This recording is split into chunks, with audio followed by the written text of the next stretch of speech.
제가 봉독해 드립니다. 모세가 말하되 주 하나님이 너희를 위하여 너희 형제 가운데서 나 같은 선지자 하나를 세울 것이니 너희가 무엇이든지 그의 모든 말을 들을 것이라.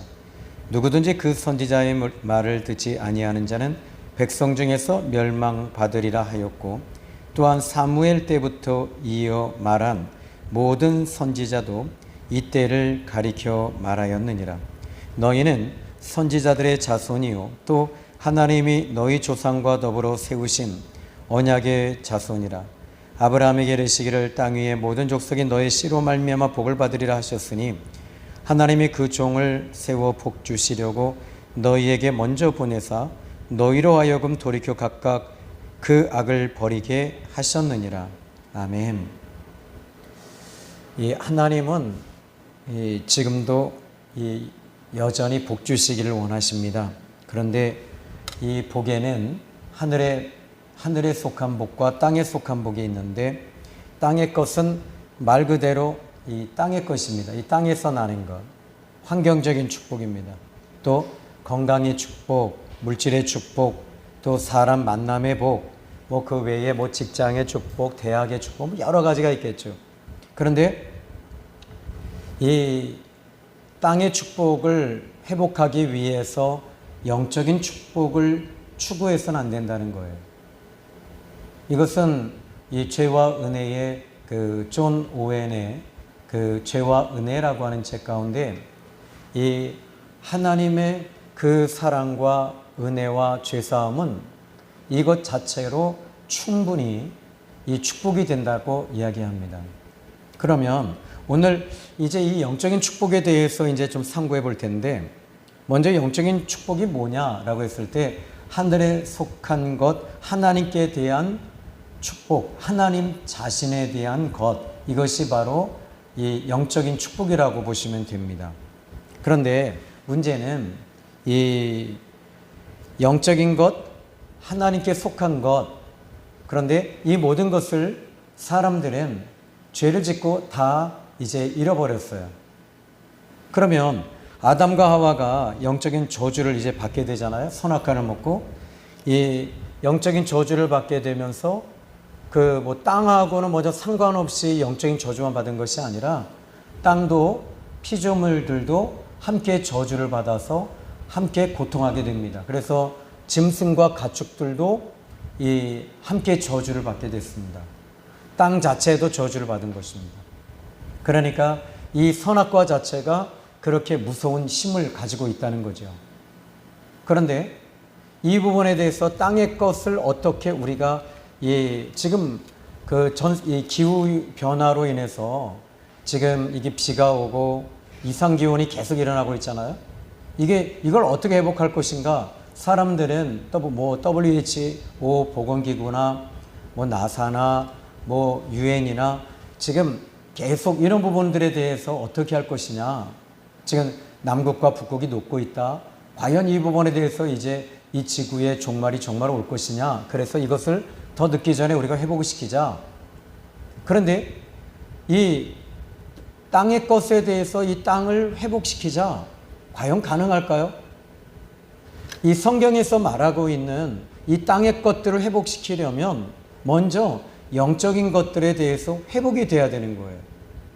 영적인 것이 회복이 되지 아니한 상태에서 이 땅의 것은 회복이 될 수가 없어요. 왜냐하면 이 선악과로 말미암아 아담과 하와가 저주를 받았는데, 그 저주로 말미암아 하나님께서는 이 땅의 모든 것들도 함께 저주하게 하시고 사망과 너는 흙이니 흙으로 돌아갈지니라. 그래서 이 죄의 삭은 사망이요, 죄의 삭은 사망이라고 얘기를 했습니다. 그러니까 이 사망에 의해서 항상 모든 것들이 그렇게 같이 움직이게 됐어요. 그러니까 저주받게 된 거죠. 그러면 이 저주에서 풀어날 수 있는 길이 있을까? 성경은 하나님께서는 이 부분에 대해서 아주 명쾌하게 명확하게 이야기를 하십니다. 근데 여러분 다시 한번 좀 더 생각해 볼게요. 만약에 아담과 하와가 선악과를 먹고 지금 현재 저주를 받았습니다. 이제 너는 흙이니 흙으로 돌아갈지니라 이렇게 말씀하셨어요. 그런데 하나님께서 이 생명나무가 있는 곳을 하나님께서 화영검을 두시고 거기를 지키게 하고 거기를 아담과 하와가 들어오지 못하도록 밭을 갈아버리십니다. 왜 그러셨을까요? 선악과로 인해서 저주받은 이 아담과 하와가 저주받은 상태에서 생명나무를 먹고 영생한다고 한번 생각을 해보십시오. 그러면 그것은 저주 그 자체입니다. 죄에 죄를 더하게 되는 거죠. 그러니까 하나님께서는 이 생명나무를 지키게 하는 화영검으로 지키게 하시고 땅으로 이 갈아엎어 버리신 거예요. 그러면 이건 마찬가지예요. 이 땅의 것들을 우리가 사람의 노력으로 어떻게 회복을 시켜보고자 한다는 것은 이것은 결코 이 불가능한 일입니다. 이 영적 축복의 원리, 공식 원리에서 어그러지게 되는 거죠. 그러면 이제 이 영적인, 저는 여러분에게도 마찬가지예요. 이 회복이 없는 상태에서 땅의 것을 위해서 복을 받는다라고 하면서 뭐 어떤 분이 그러고 얘기를 하시더라고요. 여기 이제 그 어떤 기도원에 이 동네 남양주시에 있는 기도원인데 그 기도원에 자기는 3년을 다녔대요. 근데 헌금을 그렇게 하고 몇 시간 헌금하고 했는데 아니 내가 여기서 딱 스톱하면 하나님께 복을 받지 못할 것 같아서 그 기도원에 가는 것을 끊을 수가 없다는 거예요. 왜? 하나님께서 이제 여기까지 했는데 그리고 계속 이제 독려하는 거예요. 그리고 이제 적어도 뭐 7년, 10년, 10년 막 이렇게 막 밀리는 거죠. 자, 여러분 이런 것들은 이 영적인 것이 회복이 되지 아니한 상태에서 여러분들이 만약에 땅의 것에 회복이 된다면 그것은 저는 마치 이 프랑켄슈타인의 괴물을 만들어낸 것과 같다고 생각해요. 그래서 여러분 영적인 이 원리의 공식이 바로 서면 저는 여러분들이 이 땅의 것들은 저절로 붙게 돼 있거든요. 자, 그러면 한번 우리가 이 아담과 하와가 선악과를 먹고 그들은 제일 먼저 어떻게 됐냐면 비참해졌어요. 오늘날 이제 그 뉴스를 보면은 뭐 묻지마 폭행 사건 그리고 뭐 무슨 이수역에서 일어난 뭐 칼부림 다 이런 것들을 보면 왜 일어날까요? 물론 뭐 게임과 뭐 현실을 망각했. 근데 그것보다 더 중요한 것이 하나 있어요. 바로 이 십자가이신 예수님을 믿지 않기 때문입니다. 예수님을 믿으면 그런 행동이 나올 수가 없어요. 그런 행동을 할 수가 없어요. 그러면 여기 이 아담과 하와가 선악과를 먹었습니다. 이제 영향을 받게 됩니다. 그러면 이 선악과를 먹고 하나님께서 어떻게 하시냐면 이들은 완전히 이제 저주를 받은 거예요. 그들은 몸으로 느꼈을 거예요. 이 선악과가 들어오면서 이 자기 몸이 하나님을 향해 거부하고 자기 자신이 이 부정적인 것과 죄와 악이 그 속에서 막 들끓고 있다는 것을 느끼게 됐을 거예요. 그런데 이 선악과를 먹기 전에는 그런 게 없어요. 오직 빛이며 밝음이며 하나님과의 교제며 교통이며 은혜며 평안이며 뭐 그 자체였을 거예요. 그런데 이 선악과가 들어오면서부터 막 이 부분이 막 이 안에서 요동을 쳤을 것 같아요. 그래서 선악을 알게 하는 나무의 실과라고 그랬어요. 근데 이 선악을 알게 하는 나무의 실과. 근데 창세기 3장에도 이렇게 보면 선악을 알게 한다. 근데 전에는 악을 몰랐었거든요. 근데 이제 악에 들어오니까 이제 악에 대해서 알게 되는 거예요. 이제 이 악에 들어오니까 그때부터 이제 부정적이며 비참해지며 또 비관적이며 이 죽이며 아픔을 주며 상처를 주며 고통을 주는 것입니다. 아담과 하와도 이 부분에 대해서 여전히 이 노출이 될 수밖에 없었어요. 하나님이 에덴 동산에 오셨을 때 아담을 부르실 때 아담이 하나님 앞에 감히 나올 수가 없었어요. 왜죠? 그 선악과가 하나님 앞에 나가는 길들을 차단하고 있었던 거예요. 그 마음속에서요. 여러분들이 기도하고 싶은데 이 기도가 잘 안 되는 이유가 뭐죠? 여러분 속 안에 있는 육성과 이 육성이 또는 이 선악과의 요소가 악성이 이 죄악이 하나님과 우리 사이를 계속 가로막는다라고 에레미야 5장 25절로 24절에 얘기하고 있거든요. 그러니까 이런 부분들이 아담은 자꾸 하나님을 지금 숨는 거예요. 그래서 하나님께서 아담아 내가 먹지 말라 한 선악과를 왜 먹었느냐 그랬더니 당신이 나와 함께 있게 하신 저 여자가 내게 그 열매를 주어서 내가 먹고 이렇게 되었습니다. 자, 이제 여기서 원망하는 것입니다. 원망하며 이제 그 미움과 원망, 이게 있어요. 원망하는 거예요. 만약에 이게 있어요. 그 아내가 남편에게 말합니다. 여보, 우리 주식 좀 합시다. 했는데 주식을 예를 들어서 정말 크게 투자를 했어요. 근데 그걸 날렸어요. 그러면 남편은 누구 원망할까요? 아내 원망하는 거예요. 똑같지 않을까요? 또 만약에 여러분, 저는 이제 우리 애들도 그래요. 애들이 그 대학교 이제 갈 때도요. 저는 우리 큰 딸이 그랬으면 좋겠어요. 좋았었을 것 같았어요. 뭐냐면 약사가 됐으면 좋았을 것 같아요. 왜냐면 약사가 되면 그 약이 나한테 많이 올 것 같더라고요. 내가 분명히 나이가 들면 약을 많이 먹을 것 같고 영양제도 먹고 비타민도 먹고 기타 등등 뭐. 그래서 왜냐면 전에 목사님 한 분이 딸이 약사인데 아우 약을 얼마나 많이 갖다 주는데요. 그래서 야, 너 약사하면 안 되겠냐 그랬는데, 그런데 제 아내가 우리가 그래요. 우리가 원하는 것을 이 아이에게 요구했을 때 이 아이가 만약에 그것을 했는데 그것에 대해서 이 아이가 실패했다라고 생각하고 원망하면 누가 책임지겠냐. 그래서 제 아내는 네가 하고 싶은 거 해. 네가 하고 싶은 거 해. 우리 애는 어린아이를 좋아하니까 결국에 유치원 교사가 됐어요. 그리고 대학도 그래요. 한양대와 한양여대와 한양대와 여러 좋은 대학교 있는데 저는 얘가 좀 더 밑에 있는 대학교를 가고자 하는 거예요. 그래서 제가 얘기했죠. 왜 좋은 대학교 안 가려고 그래? 더 좋은 데로 가지. 근데 그것조차도 결국에는 존중해 줄 수밖에 없었던 거예요. 부모가 아무리 많이 살고 많이 그 경험이 있고 많은 이 연륜이 있다 할지라도 그 아이를 존중해 줄 필요가 있는 거죠. 그런데 만약에 이런 것들이 내가 원하는 대로 이끌었을 때 그게 잘 될 확률이 얼마나 있을까요? 만약에 안 됐을 때는 모든 책임은 그 부모가 다 받게 돼 있어요. 그래서 지금 이제 아담은 하와에게 그 책임을 다 전가시켰습니다. 이게 책임 전가입니다. 난 책임 없습니다. 근데 아니죠. 자기에게도 책임이 있었잖아요. 그런데 완전히 자기 몸 자체가 비참해지고 저주받았다는 걸 알고 완전히 나락으로 떨어지는 거 보면서 자기 자신이 그걸 느끼는 거예요. 아내와 자기와의 관계도 완전히 다 박살이 나고 깨지고, 그리고 이런 부분에 있어서 심지어 이 아담은 하와를 향해서 이 전에 곱게 보았던 눈이 아니라 미움으로 보는 거예요. 너 때문에 내가 이렇게 됐어. 너 때문이야. 그런데 하나님께서는 창세기 3장 15절에 내가 너로 여자와 원수가 되게 하고 너는 그와 원수가 되게 하리니 너는 그의 발꿈치를 상하게 하고 너는 그의 머리를 상하게 할 것이니라. 여자의 후손은 그의 머리를 상하게 할 것이다. 이렇게 말했어요. 근데 이 이야기를 하나님이 누구에게 주셨을까요?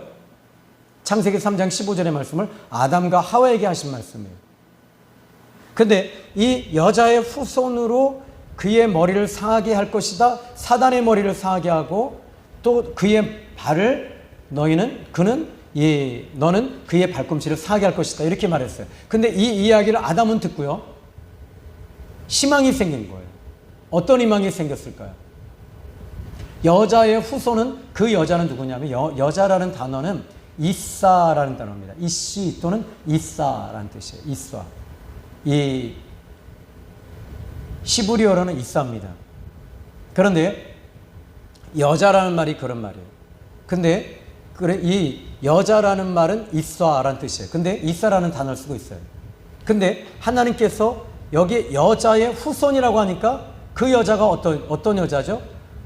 바로 내 갈비뼈에서 나온 내 뼈 중에 뼈요 내 살 중에 살이다. 너는 나다라고 했던 지금 이사거든요. 근데 하나님께서 이 여자라는 단어에서 이제 바꿔주시는 거예요. 뭘로 바꿔주시냐면 이제 창세기 2장에서는 그렇게 이야기를 하고요. 창세기 3장과 창세기 4장 1절로 딱 보면 4장 1절에 한번 창세기 4장 1절을 좀 보십시오. 오늘 지금 계속 하나님께서 이 창세기 3장 20절부터 너는 흙이니 흙으로 돌아갈 것이다 해놓고, 그리고 20절에 아담이 그의 아내의 이름을 하와라 불렀다 그래요. 하와, 이제 전에는 이사라고 불렀거든요. 여자라고 불렀어요. 근데 이제는 하와라고 불렀다는 거예요. 그러니까 처음부터 하와가 아니었던 거죠. 하와의 뜻은 뭐라 그래요? 따라합시다. 그는 모든 산자의 어머니가 됨이라. 여기서 이제 뭔가 좀 변화가 일어났죠. 모든 산자의 어머니다라고 얘기를 하고 있어요. 그러니까 분명히 여기 앞에 하나님께서 창세기 3장 19절에 네가 흙으로 돌아갈 때까지 얼굴에 땀을 흘려야 먹을 것으로 먹으리니 그것에서 취함을 얻었음이라. 너는 흙이니 흙으로 돌아갈 것이다. 이 말은 너는 이제 사망이 너를 따르게 될 것이다. 너는 죽는다는 뜻입니다. 근데 갑자기 여기서 창세기 3장 20절에 아담이 그의 아내의 이름을 너는 하와다. 이제 그 이름은 산자의 어머니가 될 것이다. 여기서 이제 한 가지 아담이 희망을 얘기하고 있는 거예요. 무슨 희망이냐면 창세기 3장 15절에 여자의 후손, 3장 15절에 내 후손도 여자의 후손과 하면서 여자의 후손이에요. 그러니까 그 여자라는 말은 이것은 지금 여기서 이사라는 뜻입니다. 근데 여기서 이사에서 이제는 이 하와라고 하는 이름을 이제 다시 넣어주는데, 그 하와라는 이름은 생명의 이 산자의 어머니가 된다. 그러니까 여자의 아들, 그 아들을 통해서 우리는 살아날 것이다라는 거예요. 그러니까 이 여자가 아들을 낳게 될 것이고 그 여자의 아들을 통해서 우리는 생명으로 살게 될 것이다. 이제는 흙으로 돌아가는 것이 아니라 우리는 영생을 얻게 되고 회복이 되고 모든 것들이 다 회복이 될 거야. 이것이 바로 하와라는 이름의 뜻이 거기 있어요. 그러니까 여러분들이 그냥 하와가 아니었다는 것이죠. 이해가 되시죠? 아멘 하셔도 되겠고요.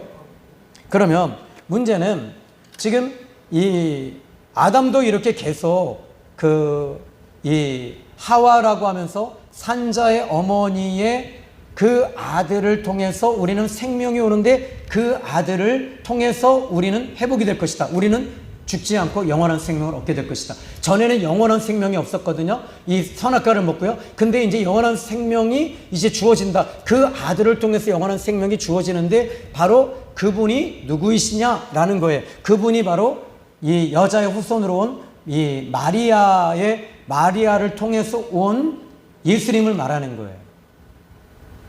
그러니까 마리아를 통해서 남자 없이 여자의 후손으로 오신 그 예수님을 통해서 이제 우리는 영생을 얻게 된다라는 말입니다. 그러니까 이 부분에 대해서 정확하게 이 부분을 저는 이렇게 여러분에게 정리해 드리는 거예요. 그러면 이제 이 사도행전 오늘 3장의 말씀을 보면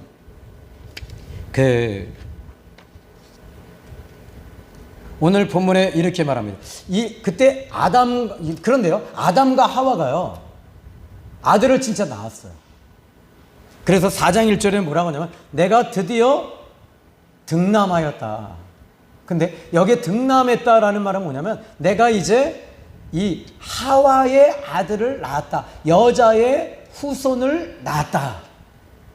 이렇게 말하고 있어요. 그런데 그 가인을 딱 낳고 얻었다. 내가 이제 가인을 얻었다. 이제는 나는 회복되고 나는 영원한 영생을 얻게 될 거야. 이렇게 말했지만 실상 뚜껑을 열어놓고 보니까 가인이 아벨을 때려 죽이는 사건이 벌어진 거예요.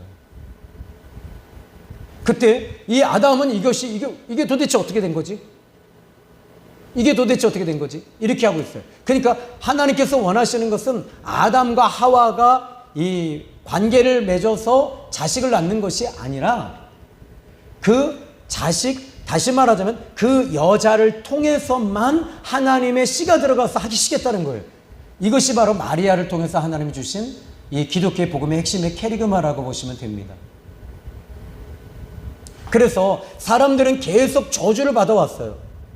시대가 바뀌고 세대가 바뀌고 세상이 바뀌면서 이 아브라함 시대에도 계속 아브라함 때에도 이런 이 고통과 고민과 신음과 저주가 계속 되어졌습니다. 아브라함은 이 가뭄이 들어서 하나님께서 갈대아 우를 떠나라고 하셔서 떠났지만, 그리고 그 약속의 땅에 딱 들어왔는데 흉년이 들었으니까 이 애굽 땅, 이집트 땅에 들어가서 거기서 오히려 어떻게 됐어요? 오히려 거기서 자기 아내까지 빼앗길 만한 이 환경적으로 정말 고통을 당하게 되잖아요. 아브라함도 이 정말 어려운 일들을 진짜 이 어려운 일들을 계속 만납니다. 또 심지어 그 아들을 낳지 못해요. 그러니까 이 모든 것들이 아브라함 또 역시 이 땅에서 고민하고 환경적인 것으로 인해서 아파하고 힘들어하는 거예요. 그런데 이 하나님께서 오늘 이 사도행전 3장 25절에 보니까 너희는 선지자들의 자손이요 또 하나님이 너희 조상과 더불어 세우신 언약의 자손이라. 아브라함에게 이르기를 땅의 모든 족속이 너의 씨로 말미암아 복을 받으리라. 너의 씨, 그러니까 아브라함의 씨를 통해서 이제 예수님이 오신다는 거예요. 그런데 그 이전에는 어떤 얘기입니까? 지금 오늘 이 이전의 사건을 좀 보시면 25절 오늘 본문, 자 먼저 그 22절 보면 모세가 말하되 주 하나님이 너희를 위하여 너희 형제 가운데서 나 같은 선지자 하나를 세울 것이다. 너희가 무엇이든지 그의 모든 말을 들을 것이다. 자, 나와 같은 선지자라고 그랬어요. 근데 모세가 자기가 그 하나님의 아들이라고 얘기 안 해. 메시아라고 얘기 안 했어. 나와 같은 선지자가 올 것이다 해놓고 너희들은 그분의 말을 무조건 들어야 된다. 그리고 23절에 보니까 누구든지 그 선지자의 말을 듣지 아니하는 자는 백성 중에서 멸망을 받으리라. 이렇게 이야기를 합니다. 그러면 지금 이 아브라함 때나 모세 때는 어떤 환경적인 어려움이 있었죠? 이 모세 때에는 이집트에서 400년 동안 고통을 했잖아요. 그리고 힘들어했잖아요. 이게 뭐죠? 이 모든 결과는 다 선악과의 열매로 인해서 온 인류의 저주가 다 내려와져 있는 상태를 말하는 것입니다. 그러니까 모세 때에도 여전히 그 죄로 인해서 이스라엘 백성들이 어떻게 해요? 하나님을 거역하고 역행하고 불평하고 원망하는 것도 결국에는 이 하나님이 싫어하는 그 선악과의 결과가 그들 몸속에서 계속 꿈틀거리고 있었던 거예요. 결국 하나님께서는 이 부분에 대해서 온 인류가 로마서 8장 22절의 말씀을 보면요, 로마서 8장 22절에 바울이 이렇게 말합니다. 피조물이 다 이제까지 함께 탄식하며 고통을 겪고 있는 것을 우리가 아느니라 그랬어요. 그러니까 모든 피조물들이 다 탄식하며 고통을 겪고 있다는 거죠. 그러니까 이 땅도 마찬가지예요. 이 땅에 지금 흉년이 들고 막 비가 오고 막 지금 막 이렇게 이상기온이 일어나는 것도 이것도 지금 고통하는 것입니다. 땅이 고통하는 거예요. 근데 이 모든 것들을 지금 이 성경에서 베드로는 무엇을 이야기하고 싶으냐라는 거예요. 예수님을 통해서 회복이 돼야 된다는 겁니다. 그래서 지금 미문 앞에 앉은 뱅이를 베드로가 일으켜 세웠습니다. 예수 그리스도의 이름으로 일으켜 세웠습니다. 그리고 나서는 이제 사람들이 베드로와 요한에게 집중하고 있을 때 왜 우리에게 집중하느냐? 이 사람을 낫게 한 이는 예수님을 믿는, 예수님께로부터 온 믿음이, 예수님께로부터 난 믿음이 이 사람을 낫게 하였다 하면서 이 사람이 회복되어진 것은 결국 예수 그리스도를 통해서 영적인 회복이 이루어진 것이며, 이 영적인 회복은 바로 이제 이 사람의 육체까지도 회복이 되어진 것이다 라고 얘기하고 있는 거예요. 참 이게 놀라운 논리죠. 그런데 이 말씀에 한번 보십시오. 21절 본문의 말씀 볼까요? 하나님이 영원전부터 거룩한 선지자들의 입을 통하여 말씀하신 바 만물을 회복하실 때까지는 하늘이 마땅히 그를 받아두리라. 만물을 회복하실 때까지. 그러니까 예수님이 이제 그 때가 하나님의 때가 되고 만물이 회복되어질 때가 오는 거예요. 예수님이 이 땅에 오시는 것은 만물이 회복이 되어질 때가 왔다는 거예요. 그러니까 예수님을 믿으면 여러분 이게 있어요. 이 땅의 축복은 여러분이 영적인 축복 예수님 믿고 구원받게 되면 이 땅에 있는 것들도 회복이 되어지는 거예요. 여러분의 주변 영역까지도 다 복을 받게 되어 있어요. 지난 시간에도 말씀을 드렸습니다. 우리 생명의 샘교회 저희 교회는요, 이 전기가 센터가 있어요. 전압기가 있는데 메인이 있습니다. 이 메인에서 작은 전압기들 5개가 있습니다. 이 5개를 지금 이제 5개가 있는데 이 메인에서부터 메인을 통해서 차례대로 전기가 흘러가줘야 돼요. 근데 메인이 고장이 나버린 거예요. 이 인간인 아담과 하와가 메인인 아담과 하와가 고장이 나니까 자기 자신이 고장이 나니까 이 땅에 있는 것들도 회복을 시키지 못해요. 관리를 못하는 거예요. 근데 이제 메인인 이 아담과 하와의 후손인 우리들이 예수님이 이 땅에 오시고 예수님을 믿고 구원받고 죄사함을 받았어요. 그러면 어떻게 돼요? 이제 메인이 회복이 되니까 어떻게 돼요? 이 밑에 있는 전압기들까지도 회복이 되어지는 것입니다. 여러분의 자녀들도 회복이 되어질 것이고 여러분의 직장도 회복이 되어질 것이고 또 여러분이 물질도 막혔던 것들이 이제는 예수님을 믿음으로 말미암아 물질도 회복이 되어질 것입니다. 건강도 회복이 되어질 것입니다. 사람과의 관계가 안 되는 분들이 있어요. 예수님 믿어도. 이건 여러분 미안한 얘기인데 메인이 끊어진 거예요. 여러분 예수 믿는 사람 자기 혼자는 없는 것 같아요. 제가 참 안 됐던 게 그런 것들이에요. 근데 제가 청년 때는 그러지 않았거든요. 근데 신앙생활 하면서 이 목사님들에게 대한 이 피해의식이 제가 정말 컸어요. 그러다 보니까 지금도 저는 목사님들에 대해서 지금도 그렇게 우호적이지 못해요. 그래서 저는 정치하면 안 되는 사람이에요. 근데 이게 마찬가지입니다. 근데 여러분들이 만약에 예수를 믿는데도 불구하고 사람과의 인간관계가 좀 이렇게 안 되고 있다라고 하면 여러분 미안한 얘기인데 하나님과의 관계에 그 전기의 은혜의 루트가 끊어져 있을 확률이 아주 높아요. 나 혼자는 없어요. 베드로와 요한이 자기 혼자 이렇게 안진뱅이 이렇게 쫙 끝난 것이 아니었습니다. 지금 여기서 이 사람은 안진뱅이를 일으키고 기적을 일으킨 것에서 거기서 머무르지 않고 당시 유대인들이 솔로몬 성전에 모였을 때 그들 모두를 다 회복시켜 주기를 원하고 있었던 거예요. 예수 그리스도를 통해서 예수님이 어떤 분이신지를 장황하게 설명하는 거예요. 복음을 전하면서. 그들에게 복음을 전하면서 그분이 누구이시냐. 모세가 나와 같은 선지자 하나를 세우실 것이다. 그가 말할 때 너희들은 그 말을 들어라. 만약에 그 중에 그 백성들이 듣지 아니하면 멸망받으리라. 그러니 너희들이 죽인 그 예수가 바로 모세가 말한 그분이었으며 아브라함이 말한 그분이며 다윗이 말한 그분이며 사무엘 때부터 모든 선지자들이 계속적으로 그분에 대해서 기다렸고 그분이 회복시킬 것인가에 대해서 계속 이야기하며 온 그분이 바로 너희가 죽인 예수 그리스도이시다. 그분이 사흘 만에 부활하셨고 다시 살아나셨으며 그분은 지금도 살아계시며 이 안진뱅이를 그분의 이름으로 낫게 한 것이다. 그러므로 너희들은 예수를 믿어라. 그러면 너희들이 회복될 것이다. 그리고 우리가 회복이 될 것이다. 이것입니다. 이것을 베드로는 이야기하고 싶었던 거예요. 그러니까 이게 제목 설교로 이 본문을 접근하기에는 연역법으로는 이 본문을 접근하기가 어려운 거예요. 여러분, 그래서 그만큼 예수 그리스도의 십자가의 복음이 중요한 겁니다. 제 주변에 정말 인생이 막 틀어져 갖고 어그러진 분들이 너무 많아요. 그분들을 보면서 결국 목사님은 어떻게 해야 됩니까? 라고 질문 던질 때 저는 지금도 여전히 당신을 위해 십자가에 죽으신 예수 그리스도께서 피 흘리심으로 죄사함을 주셨습니다. 근데 근데 그런 거 말고요. 막 이래요. 근데 이렇게 저는 여전히 그분에게 예수님은 어떤 분이시냐. 전에 한번 암 환자가 있었어요. 그 암 환자 제가 원목으로 있었으니까요. 병원에요. 근데 이분에게 목사님 기도해 주십시오라고 했을 때 예수님이 누구이신가에 대해서 이야기했어요.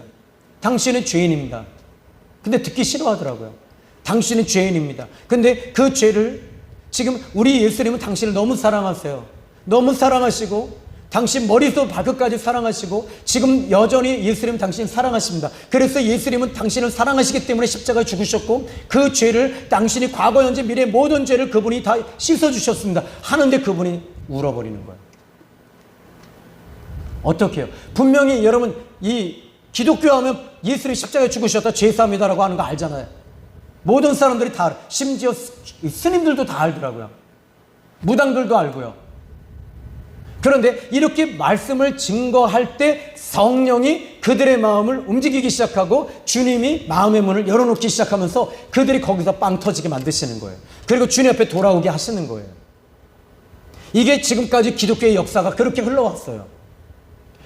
이 베드로는 지금 이 회중들에게 동일하게 예수님에 대해서 설명하고 예수님이 어떤 분이신가를 얘기하면서 우리가 그렇게 기다렸던 그분이 바로 예수님이시다. 근데 인생이 틀어지고 잘못된 분들도 여전히 여러분 예수 그리스도를 통해서 회복이 될 수 있습니다. 결국 그 자매는 예수님에 대해서 나이 드신 그분인데요. 제가 그 한양병원 5204호에 계셨던 그분이 예수님의 복음을 전할 때 울면서 그분이 자복하시고 나는 죄인입니다. 나는 죄인입니다 하면서 이 암 2기였는데요. 그리고 나서 암 2기의 병이 치유의 역사가 일어났어요. 암이 없어졌는데 병원에서 왜 없어졌지? 이게 분명히 있었는데 MRI에도 분명히 있는데 이게 뭐지? 남의 차트냐? 막 난리가 났죠. 근데 이 자매는 알고 있는 거예요. 마음이 지금 여기서 묵직했던 가슴에 이 암이 이게 시원해지면서 없어진 거예요. 근데 이것에 대해서 이건 뭐 기적이다 뭐 그런 걸 떠나서 저는 이렇게 생각해요. 예수 그리스도의 십자가가 근데 이 자매는 왜 그렇게 암이 올 정도로 힘들었냐라고 했을 때 남편이 바람을 핀 거예요. 그거에 대해서 용서를 못했어요. 매일 인생을 저주했고 남편은 저주했습니다. 제가 그분의 직분에 대해서 얘기하지 않습니다. 그분은 태계원에 사시는 분이에요. 정말 죄송한 얘기인데요. 남편은요 안수 집사님이에요. 그 자매님은요 권사님이에요.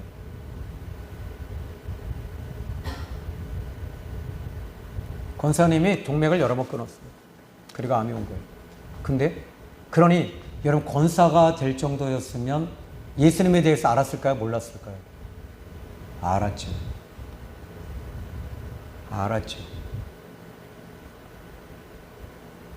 세례 받았을까요? 받았지요. 그런데 예수님에 대한 복음을 다시 전했어요. 그때 그 복음이 그 권사님의 마음을 다시 붙잡아 주셨어요. 그리고 남편을 기다리겠다. 남편은 배드민턴 동호회에 가서 그렇게 바람이 난 겁니다. 여러분 인생이 틀어지고 잘못됐다 할지라도 여러분 예수 그리스도가 진짜 복음입니다. 회복은 예수 그리스도 외에는 없는 줄로 믿으시기 바랍니다. 자, 그러면 이제 25절 보니까 너희는 선지자들의 자손이요 또 하나님이 너희 조상과 더불어 세우신 언약의 자손이다. 그러니까 이제 언약의 자손이라는 얘기 아시겠죠? 약속의 자손이었던 거예요. 무슨 약속의 자손이죠? 이제 대답하실 수 있죠? 히브리 말로는 이게 카버넌트라고 얘기를 하고요. 자르다, 끊다 이런 뜻이지만 죽는다 이런 뜻인데 언약의 자손이다. 언약은 뭐죠? 바로 약속의 자손이다. 무슨 언약의 자손? 예수님에 대한 언약의 자손. 그러니까 여자의 후손으로 오실 또 씨의 자손, 씨의 언약의 자손을 말하는 겁니다. 그래서 언약의 자손이다. 예수님을 오신다고 하는 언약을 갖고 있는 자손들이었다라고 말합니다. 그래서 땅 위의 모든 족속이 너의 씨로 말미암아 복을 받으리라. 그러니까 이 아브라함의 씨를 통해서 이제 복을 받는다라고 말하고 있는 거예요. 근데 26절 한번 이제 읽어봅시다. 시작. 하나님이 그 종을 세워 복 주시려고 너희에게 먼저 보내사 너희로 하여금 돌이켜 각각 그 악함을 버리게 하셨느니라. 자, 지금 그 종을 세워서 복 주시려고 이래요. 복을 주시려고 그래요. 그러니까 예수님을 통해서 우리에게 복 주시려고 이 이스라엘 자손들에게 먼저 보내신 거예요. 그리고 그들로 하여금 하나님이 원하시는 게 뭐냐면 바로 예수님을 지금 우리 이 이스라엘 사람들에게 지금 이 이스라엘에 오게 하신 것은 우리에게 먼저 보내셔서 그 예수님을 통해서 돌이키라고 하는 것이다. 근데 돌이키는 것이 쉬운가요? 여러분 넓은 문 넓은 길을 향해 가다가 돌이킨다는 건 여러분 쉬운 일이 아니에요. 절대로 쉽지 않습니다. 담배 절대 못 끊습니다. 그런데 여기에 돌이키게 하고 돌이켜라는 말이 지금 내 쪽에서 돌이키는 게 아니라 능동태로 하나님께서 돌이킬 수 있는 힘을 주시는 거예요. 은혜를 주시고 성령을 주셔서 아브라함을 요번 시차례 때 목사님들이 얘기했던 이제 그 박영선 목사는 하나님의 열심이라고 하는 책이, 이 아브라함이 그 위대한 인물은 사실이지만 이 아브라함은 아브라함 그 자체, 아브라함이 아무리 믿음이 좋아도 그 아들을 믿음으로 낳을 수는 없었어요. 다 포기하는 거예요. 그 힘으로 할 수 없어요. 근데 아브라함을 아브라함 되게 하신 하나님이 계신 거예요. 그러니까 이 아브라함이 아브라함 되게 하게 하시기 위해서 하나님께서 아브라함 붙잡고 가시는 거예요. 마찬가지로 우리가 돌이키는 것도 우리는 돌이키는 것에 한계가 있지만 하나님께서, 여러분 이게 있어요. 제가 이렇게 우리 특히 학생들 어때요? 우리 예찬이 어때요? 공부 열심히 하려고 하는데 엄마가 예찬아 공부 좀 해라. 그러면 어때요? 공부하기 싫어요? 공부하고 싶어요? 진짜 이제 내 공부하려고 하는데. 넘어지겠다 얘. 저도 그래요. 제 아내가 그래 내가 이제 막 기도 열심히 하고 성경 암송하고 막 기도 더 열심히 해야지 하는데, 당신 기도 좀 하세요. 그럼 어떻게 돼요? 안 한다니까요. 이런다니까요. 근데 마찬가지예요. 하나님께서 우리에게 이게 강제적으로가 아니고 하나님께서 함께 해 주셔서 돌이키게 하시는 거예요. 그래서 좋은 문으로 가게 하시는 거죠. 그리고 마지막, 각각 한 사람 한 사람, 모든 사람 다, 여러분들은 그렇게 한 사람 한 사람 다 돌이켜서 오신 분들임을 전 믿습니다. 그 악을 버리게 하셨느니라. 그러니까 이게 악을 버려라 라고 한 게 아니라 버리게 하셨대요. 왜요? 예수님을 이 땅에 보내셔서. 이게 베드로와 요한의 설교의 메시지의 중심이었습니다. 자, 오늘 저는 여러분들이 영적인 축복을 받기를 바랍니다. 예수님을 믿음으로 말미암아 여러분의 심령이 먼저 영이 살아나고요, 영혼이 살아납니다. 그리고 마음도 밝아지고요, 평안해지고 또 온유해지고 따뜻해집니다. 그리고 이제 그 다음에 여러분들은 이 안에 은혜가 넘치게 되니까 은혜가 흘러나오겠죠. 그럼 주변에 있는 사람들에게 어떻게 돼요? 은혜를 끼치겠죠. 여러분 이제 아시겠지만 우리 여기 화단에 여기 강단 위에 화초가 저희가 정말 우리 집사님들이 이 피 같은 물질로 하나님 앞에 여기에 이제 이 꽃을 이렇게 계속 올리시잖아요. 근데 제가 처음에 이제 꽃꽂이를 하시길래 하시지 마시고 화분에다가 담아서 이렇게 화초를 놓으시면 어떻겠냐. 그러면 한 달, 두 달 이렇게 가지 않겠냐. 대신에 우리가 매주 이렇게 한다는 것은 서로 힘들고 또 그 부분에 대해서 그 물질로 우리가 성교비 좀 더 하고 그렇게 하자. 근데 여기 강단에 이렇게 그 화단에 꽃을 딱 놨는데요. 근데 여러분들 참 고민스러운 게 뭐냐면 이 꽃이 왼쪽에 있는 꽃은 이쪽에 창문이 있으니까요. 그렇게 안 시들어요. 근데 이 오른쪽에 있는 것은 이쪽에 창문이 없거든요. 얘는 꼭 병들어요. 제가 18년 동안 봤어요. 20년 동안. 그래서 제가 특단의 조치를 내린 건 뭡니까? 무조건 여기 예배 끝나면 다 쟤네들 저쪽으로 창문가로 다 보내는 거예요. 그랬더니 어떻게 돼요? 병들지 않더라고요. 병들지 않아요. 왜 이렇게 병들었느냐라고 했을 때 여러분들은 오늘 이제 이 빛이신 예수님을 모시고 있을 때는 병들지 않습니다. 여러분들이 무엇인가 매너리즘에 자꾸 빠지는 것, 이것은 한마디로 말하자면 빛이신 주님과의 교제와 교통이 끊어졌기 때문은 아닌가요? 오늘 한번 심각하게 다시 한번 질문을 던지시고 예수님을 통해 다시 한번 숨쉬고 회복하시고 살아가는 저와 여러분이 되기를 주님의 이름으로 축원합니다. 기도합니다. 하나님 아버지 감사합니다. 오늘 이 수요 예배의 말씀을 통해서 성경을 강론하고 강해하면서 또 말씀을 하나씩 하나씩 배워갑니다. 하나님, 이제 하나님 예수님을 통해서 회복시켜 주시고 그 언약의 백성들이었던 이스라엘 자손들, 그리고 이제 그 언약을 받아들인 우리들은 이제 행복한 존재들이 되었고 하나님의 자녀가 되었습니다. 주님이 오시는 그날까지 우리는 이 기쁨과 감사로 마지막까지 정점을 찍으며 끝까지 주님을 따를 것입니다. 예수님의 이름으로 기도했습니다. 아멘.